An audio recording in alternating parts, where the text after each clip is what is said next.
Dímelo, Corillo! What's going on, guys? You already know it's your boy SMT Poppy back at it with another trade recap and what I did today.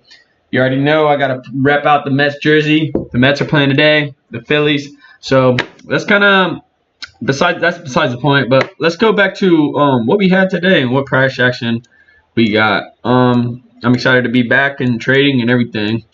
Okay, so our main bias today, we didn't really have a bias in a sense.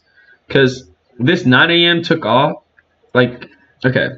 So before all this happened, we could do a bar replay. Why not? Well, never mind. Let me not do bar replay. Anyways. So I saw 8 a.m. Boom. We had this. We didn't touch this fair value gap. Thank you. That was my big issue. I know that previous day, 10 a.m. New York session highs was going to be taken out. I didn't know that all this was going to be taken out. But this was a main draw in liquidity. Because I knew that this big fair value gap, 1 hour fair value gap, wasn't being respected because we didn't have any rejection out of it. If we had big rejection out of it, I would have seen sells. But okay.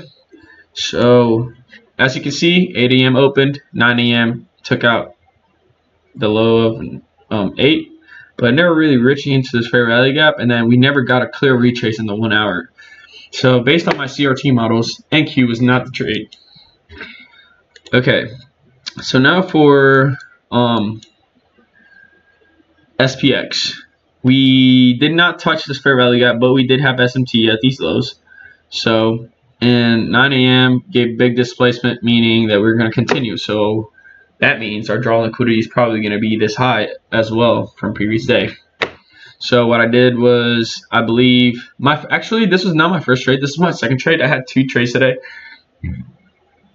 Maybe actually I think yeah, I had 2 trades today. On US30 I did take a L, and it was because I knew we had SMT at these lows, correct? As you can see right here, London low with New York session low. That's SMT, correct?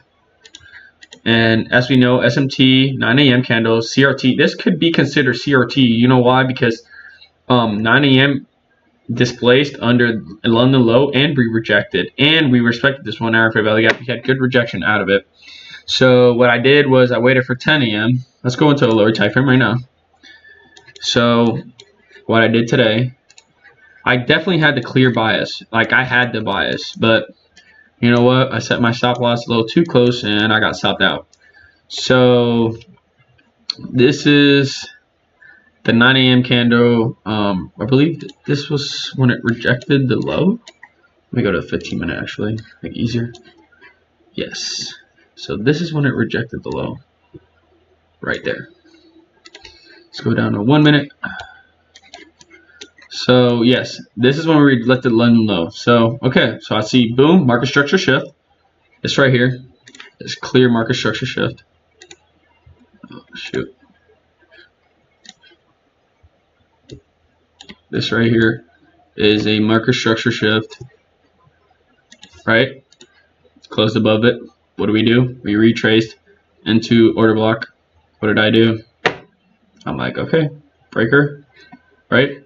I'm gonna set my stops under these candles, lows, the bodies, because I didn't want to, because it didn't make sense for me to take profits at the Judas high if I had this RR, like 1 to 6.8 RR. That's insane. Like I would have hit the trade though. Like that's besides the point. If I had that stop loss, I would have hit the trade. But since I put it at the bodies of the candles, I got stopped. Not that I got stopped out. I actually closed a bit early because I didn't like how I was consolidating in my stop loss. So as soon as it reached a little bit higher, I closed out. I was like, I'll just fight to see another day. And so based on this, I was my bias was correct. Price action was slower just because we had SMT and we had taken out the low. So that's why price action was slower. But we would have taken out all this bike side. So that's my first L. I took like a I took like a less than 0.5% loss on my account, which it didn't really matter to me. And so what I saw is this was the range, I believe. the range was like at this high right here whenever I entered. So CRT, based on CRT, if 9 a.m. displaces and closes above 8, where 10 a.m. is most likely to reach OTE of the previous 2 candles range, or sorry, I'm watching the Mets game right now. Mets are winning 2-0 against Philly. Bottom of the 6th. But anyways, we literally to the tick, we reacted off of 50% of the 9 a.m. and that range. So what did I do? Let's see. So yeah, this is the high that I was talking about. Right there. This high right here, from this range all the way to 9 a.m. low or 8 a.m. low, we had a range. So, and in the 15-minute, what did we do on this candle? 10-15, we respected off a fair value gap. So I'm like, hey, draw on liquidity is going to be higher. I already know this because NQ is trying to push higher as well, and then didn't give me a retrace. I saw a retrace on SPX, and so what I did is we came back to equilibrium. We came back into 925 order block. You can, this is order block or breaker, whatever, doesn't matter. And then I saw that we respected a 5-minute fair value gap in here as well, and we had a volume imbalance. So I waited for displacement up, change the state of delivery. What do? We retrace into this. I had a really small position size, but I ended up taking it was less than 0.5% of my account, and I ended up making like 1% out of this trade because it was 2 to 6 or actually I might have had my RR might have been right here, or my low. I think I set my stop at this low, and it was a 1 to 3.75.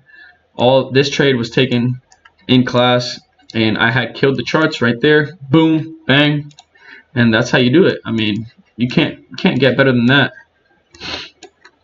It's all a mentality, man. It's all a mentality. How you take the charts. How do you take action in the charts? It's all a mentality. So keep killing the charts. Keep knowing that you're the best. This is a trade recap, and you already know S&T Poppy is out.